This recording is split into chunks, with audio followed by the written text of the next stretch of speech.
అయితే గురుగారు ఇప్పుడు మీరు ఎన్నో ఏళ్లుగా ఈ కాలభైరవ ఉపాసనలో ఉన్నారు. అయితే ఏ ఉపాసన చేసినా కూడా ఫస్ట్ నెగెటివ్ అనేది ఎక్కువగా ఆకర్షిస్తుంది అని అంటారు. ఆ ఉపాసన మార్గాన్ని కష్టతరం చేస్తుంది అని అంటారు. ఆ నెగటివ్ శక్తులు అనేది ఎక్కువగా విజృంభిస్తాయి ఆ సమయంలో, ఉపాసన టైంలో అని అంటూ ఉంటారు. మీ అనుభవంలో మీరు చూసినవి లేదా మీ దగ్గరికి వచ్చే సాధకుల దగ్గర మీరు గమనించినవి, ఇబ్బంది పడిన సందర్భాలు, ఎలాంటి వాళ్ళకి ఇబ్బంది అవుతూ ఉంటుంది, ఎందుకు ఇబ్బంది అవుతూ ఉంటుంది? అమ్మ, సాధకుడికి పరీక్షలు అనేవి ఇప్పుడు కాదు, ఎప్పుడో పూర్వం నుంచి ఉన్నాయి. మీరు విన్నదే చెప్తాను. విశ్వామిత్రుడికి రంభా ఊర్వశి మేనకలు వచ్చి పరీక్ష పెట్టారని విన్నారు. అవును. అంటే అనంత లోకాల్లో ఉన్న దైవశక్తిని అంత ఈజీగా మనం పట్టుకోలేము. ఆ దైవశక్తి మీకు వచ్చేసింది అనుకోండి, రేపు పొద్దున ఆ కిరాణా షాప్ దగ్గరకో లేకపోతే ఎక్కడికి వెళ్ళి ఓ 10,000 ఇమ్మని అడిగారు, ఇవ్వలేదు. మీరు ఆ మంత్రశక్తితో శపించేస్తాడు, వాడు చనిపోతాడు. సృష్టికి ఆటంకం కదా. అందుకనే సాధకుడు ఎవరు మంత్రశాస్త్రం చేస్తున్నా, మంత్ర సాధన చేస్తున్నా, వాడికి ప్రతి ఒక్కడికి కూడా వయసు లింగభేదంతో లేకుండా పరీక్షలు ఉంటాయి ఖచ్చితంగా. ఎందుకు ఉంటాయి మీరు చూసి ఉంటాడు. అన్నమయ్యకి పరీక్షలు పెట్టాడు, రామదాసుకి పరీక్షలు పెట్టాడు. ఎవరికైనా పరీక్షలు తప్ప. మీరు చూస్తున్న మీ కాలంలో విన్న స్టోరీలు ఇప్పుడు విశ్వామిత్రుడి దాకా వెళ్ళక్కర్లేదు. అలాగే ఇప్పుడు కూడా నేను కానీ, నా గురువులు కానీ, నా శిష్యులు కానీ, వేరే గురువుల శిష్యులు కానీ కరెక్ట్గా ఎవరైతే సాధన చేస్తున్నారో ఆ సాధకులకి ఖచ్చితంగా పరీక్షలు ఉంటాయి. ఎలాంటి కామ క్రోధ మదాంధకారాలు. అదే రంభా ఊర్వశి మేనక. అంటే మన సినిమాల్లో చూపించినట్టు రంభా ఊర్వశి మేనక మానవ రూపంలో వచ్చి విశ్వామిత్రుడిని ఇది చేయలేదు. కామము, క్రోధము, మాత్సర్యము, ఈ వీటితోటి అనమాట. దానికి లోపం అయిపోతాడు వాడు. మనలోని ఎమోషన్స్ ని కంట్రోల్ చేయలేని విధంగా చేస్తాయి. ఇప్పుడు పురాణాల్లో ఎప్పుడు కూడా రాక్షసుడు ఇంతంత కొమ్ములు ఉన్నాయి, ఎంతంటే ఇప్పుడు ఉన్నారు రాక్షసులు. మనుషుల్లో రాక్షసతత్వం ఉన్నవాళ్ళు ఉన్నారు, దైవతత్వం ఉన్నారు, మనుషుతత్వం ఉన్నారు. అప్పుడు ఉన్నారు. ఎవరైతే ఆ వికృత రూపాన్ని కలిగి మనస్తత్వం కలిగి ఉంటాడో వాడు రాక్షసుడు. అలాగే ఈ రంభా ఊర్వశి మేనకలు ఇప్పుడు వస్తారు సాధకుడికి. ఆ సాధన చేసేప్పుడు కామం పెరిగిపోతూ ఉంటుంది, కోపం పెరిగిపోతూ ఉంటుంది, అహంకారం పెరిగిపోతూ ఉంటుంది. వాడు సాధన సాధించలేదు, దారి తప్పిపోతాడు. చాలామంది ఏమవుతుందంటే ఒక దేవతా మంత్రం తీసుకున్నాక కొంత చేసేటప్పటికి వాటిని సాధించకుండా ఏం చేస్తుందంటే ఏ యూట్యూబో ఏ టీవీయో చూస్తుంటే ఇప్పుడు కాలభైరవ మంత్రం ఉపాసన తీసుకున్నాడు, వెంటనే కాళికాదేవి గురించి ఎవరో ప్రవచనం చెప్తూ ఉంటారు. వెంటనే గురువు గారి దగ్గరికి వెళ్ళిపోయి నాకు కాలభైరవం ఇచ్చి కాళికాదేవి ఉపాసన ఇవ్వండి అని అడుగుతాడు. ఈ దేవతను వదిలేస్తాడు. అంటే దేవత తను తీసేసుకుంటున్నాడు. ఈ సాధన పూర్తి చేయనివ్వట్లేదు ఇంద్రుడు. ఏ దేవత అది కూడా దేవుడు పెట్టే పరీక్షే. ఏ దేవతని పూర్తిగా నిన్ను పొందనివ్వడు. ఇప్పుడు భారతదేశంలో 140 కోట్ల మంది ఉన్నారమ్మా. దాంట్లో 80 కోట్ల మంది హిందువులు అనుకున్నాం. ఎంతమంది ఉపాసకులు ఉంటారు, ఎంతమంది మంత్ర సాధకులు ఉంటారు? 1 కోటి మంది ఉంటారు, 2 కోట్ల మంది ఉంటారు అనుకుందాం. మరి మిగతా వాళ్ళు ఎందుకు చేయలేకపోతున్నారు సాధన? చేయనివ్వరు. భారతదేశంలో ఉన్న హిందువులందరూ సాధకులు అయిపోయారు అనుకోండి, అసలు మనకి మిలిటరీ అవసరం లేదు, పోలీసు వ్యవస్థ అవసరం లేదు, అందరూ సాధకులేగా. గొడవలే ఉంటాయి, సామరస్యం వచ్చేస్తుంది. కానీ అందరూ సాధకులు కాలేదు. ఒక క్లాసులో 40 మంది స్టూడెంట్లు ఉన్నారంటే ఒకడే ఫస్ట్ క్లాస్ వస్తారు. అలాగే గురువు గారికి ఎంతమంది శిష్యులు ఉన్నా ఒకళ్ళు ఇద్దరే ఉంటారు మంచి ఉపాసకులు. అయితే మీ దగ్గరికి ఎంతో మంది వస్తూ ఉంటారు గురుగారు. మరి మీరు ఏ విధంగా వాళ్ళకి ఈ కాలభైరవుడు ఉపాసన కరెక్ట్ అని చెప్పేసి వాళ్ళకి ఆ మంత్రం ఇవ్వడం జరుగుతుంది? అంటే ఏం చూస్తారు? అంటే అమ్మ, ఇప్పుడు కాలంలో మా కాలంలో అలా ఉండేది కాదు. గురువుగారు ఈ దేవత ఉపాసన చేసి ఇది సాధించి నువ్వు ఈ కామ్యం చేయని పంపించేవాడు. ఇప్పుడు వాళ్ళందరూ కూడా నాకు డబ్బు కావాలి, నాకు ఉద్యోగం కావాలి, నాకు వ్యాపారం కావాలన్న వాళ్ళే 90%, 99% వస్తున్నారు. వాళ్ళకి మనం దేవతను నిర్ణయించలేము. కాలభైరవం చెయ్యి, ఇది చెయ్యి అని చెప్పలేము. కాలభైరవమే ఇప్పుడు ప్రధానంగా చాలా ఎక్కువ మంది తీసుకుంటున్నారు. అంటే నేను మాత్రం చాలామందికి కాలభైరవం ఎందుకు తీసుకోమంటానంటే, మనిషికి 3 కావాలి. ఒకటి జీవితాన్ని నడిపించడానికి ఆర్థిక స్థితి, 2 రక్షణ, సమస్యల్లో చిక్కుకోకుండా. ఇప్పుడు డబ్బు వచ్చింది, డబ్బును పోగొట్టుకుంటాడు మళ్ళీ, దానికి రక్షణ, తన జీవితానికి కూడా రక్షణ. తప్పుడు దోవలు తొక్కకుండా, పాడైపోకుండా తన జీవితం ఒక ప్రణాళికలో వెళ్ళడానికి ఒక రక్షణ కావాలి. 3వది మోక్షం. ఇది ఎవరు సాధించలేరు. ఈ మూడు ఇవ్వగలిగిన వాడు కాలభైరవుడు. బతుకు కావలసిన జీవనానికి కావలసినటువంటి ఆర్థిక స్థితిని ఇస్తాడు, తదనంతరం పరిపూర్ణమైన జీవితాన్ని ఇస్తాడు, సంపూర్ణ ఆయుష్ని ఇస్తాడు, రక్షణని ఇస్తాడు, ఈ నీవు సంపాదించుకున్న ఆస్తుల్ని డబ్బుల్ని పోగొట్టకుండా. మూడోది మోక్షాన్ని ఇస్తాడు. ఈ మూడు ఇవ్వగలిగిన తత్వం కాలభైరవుడికి మాత్రమే ఉంది. అయితే ఇదే విధంగా మరి ఎంతోమంది దేవుళ్ళు ఉన్నారు కదా మనకి, అదేనమ్మా. ఇప్పుడు మరి కాలభైరవుడికి వాళ్ళకి డిఫరెన్స్ ఎందుకని అలా ఒక ఉదాహరణ అంటే మనం వీడియో చెప్పుకుంటూ పోతే 2 రోజులు పడుతుంది, నేను చెప్పగలను. అయితే ఏమిటంటే దైవాలన్నీ కూడా ఒకటే కేంద్రం, ఒకటే బిందువు నుంచి అనేక సబ్స్టేషన్ల కింద, అనేక ట్రాన్స్ఫరాల కింద అలా డైవర్ట్ అవుతూ ఉంటాయి.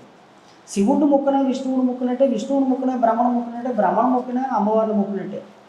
అదే కాకపోతే అమ్మవారు అయ్యవారు కొన్ని తత్వాలు, కొన్ని అవసరాలను బట్టి వాళ్ళ రూపాలు ఎత్తుతారు. అంటే ఒక రాక్షసుని సంహరించడానికి విష్ణువు దశావతారాలు ఎలా అవతారం ఎత్తాడు, అలాగా అనేక దశావతారాలని, అష్టభైరవులని, రకరకాల అవతారాలు ఇస్తూ ఉంటాడు. ఒక్కొక్క దేవతకి విశిష్టమైన గుణం ఎక్కువ ఉంటుంది.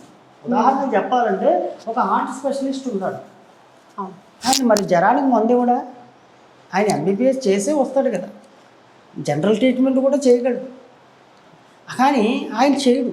ఆయన హార్ట్ స్పెషలిస్టే చేస్తూ ఉంటాడు, హార్ట్కి సంబంధించింది. లివర్ స్పెషలిస్ట్ ఉన్నాడంటే హార్ట్ ఆపరేషన్ చేయడు, చేయలేడా అంటే చేయగలడు, కానీ అంత ప్రాక్టీస్ ఉండదు ఆయన.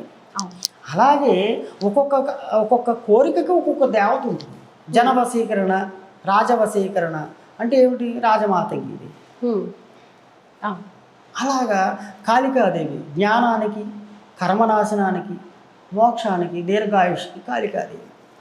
ఇలా ఒక్కొక్క దేవతకు ఒక్కొక్క స్పెషలైజేషన్ ఉంటుంది.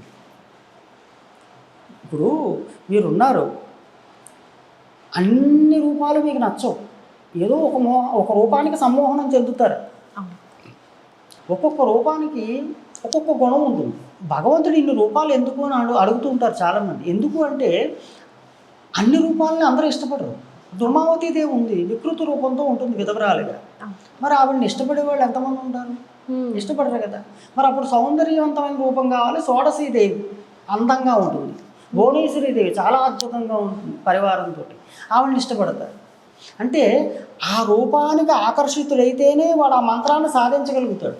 బలవంతంగా సాధన చేస్తే అది సిద్ధించదు. అది మరి ఇక్కడ గ్రహాలు, మనం పుట్టిన నక్షత్రంని బట్టి కూడా అధిదేవతలు ఉంటారు, వాళ్ళని ఉపాసన చేయడం వల్ల ఇంకా ఎక్కువ ఫలితం ఉంటుంది అని అంటారు. ఏమీ లేదమ్మా, అదే చెప్తున్నాను. ఇప్పుడు అదే చెప్తున్నాను. ఇది ఎలా ఉంటుందంటే, మీరు రాజస గుణం అనుకోండి, ఒక రాజసం అంటే మీరు కోపిష్టి గుణం అనుకోండి. ఒక శాంతమంతుడి దగ్గరికి పంపించామంటే మీరు ఎప్పుడు కోపపడుతూ ఉంటాడు. మీరు ఎంత కోపపడినా ఈ శాంతవంతుడు భరిస్తూ ఉంటాడు. అదే మిమ్మల్ని తీసుకెళ్ళి ఒక కోపిష్టోడికి పరిచయం చేసామనుకుని ఇద్దరు కొట్టుకుంటారు. అర్థమైంది. అలాగే ఆ నక్షత్ర గుణం కలిగిన వాడు ఆ నక్షత్ర దేవత మంత్రం ఇస్తే వాళ్ళకిద్దరికి అనుసంధానం కుదురుతుంది. సేమ్ బుద్ధులు ఉంటాయి కాబట్టి, దేవత గుణాలే మనిషికి ఉంటాయి కాబట్టి, అదే గుణంతో ఉంటారు కాబట్టి వాళ్ళకి ఆ రుచులు, వాళ్ళ యొక్క తత్వాలు, వాళ్ళ యొక్క మెంటాలిటీ కలిసిపోతుంది. అందుకని అలా అరవణం చేయమంటున్నారు. అలా చెయ్యాలని శాస్త్రంలో రూల్ ఏం లేదు.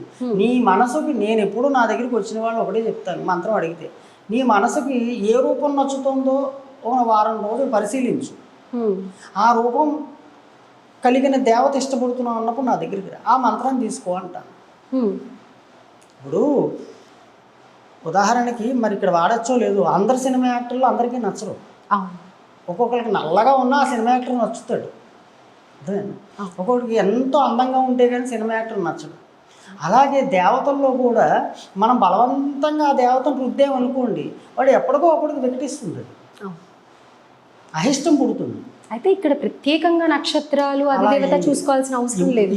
ఇస్తే మంచిదే, కానీ అది ప్రామాణికం కాదు. ఇప్పుడు శాస్త్రాలు కూడా అమ్మ ఎప్పుడో 3-4 వేల సంవత్సరాల క్రితం రాశారు. అప్పుడు సైకాలజీ వేరు, ఇప్పుడు సైకాలజీ మనిషి. ఎప్పటికప్పుడు శాస్త్రాన్ని మార్చుకుంటూ వెళ్ళాలి, కొద్దిగా అమెండ్మెంట్ చేంజ్ చేసుకుంటూ వెళ్ళాలి. నేను అప్పటి కాలంలోనే వాస్తు పట్టుకుంటాను, అప్పటి కాలంలోనే జ్యోతిష్ శాస్త్రాన్ని ఇప్పుడు కూడా నడిపిస్తానంటే కుదరదు.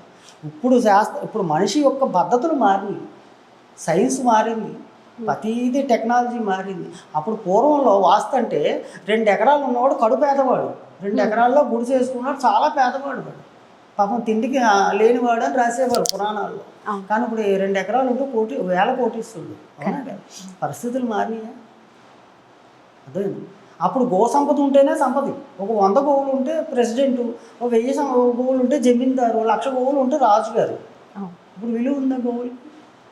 అంటే కాలాన్ని బట్టి మారుతున్నాయి కాబట్టి మనం కూడా మనుషుల సైకాలజీని బట్టి మనం శాస్త్రాన్ని కొద్దిగా మార్చుకుంటూ వెళ్ళాలి. ఇప్పుడు మీకు కాళికాదేవి మీ నక్షత్రానికి ఇది అవుతుంది అని అంటాను, మీకు ఆ రూపం నచ్చదు, అప్పుడు ఏం చేస్తారు? బలవంతంగా చేస్తారు. గురువు గారు నా మీద రుద్దారు కాబట్టి చచ్చినట్టు చేస్తున్నాను అన్నట్టు ఉంటుంది, ప్రేమ ఉండదు. ఇప్పుడు కూడా ఒకటి గుర్తుపెట్టుకోండి, దేవుణ్ణి భక్తుడు వేరు, సాధకుడు వేరు.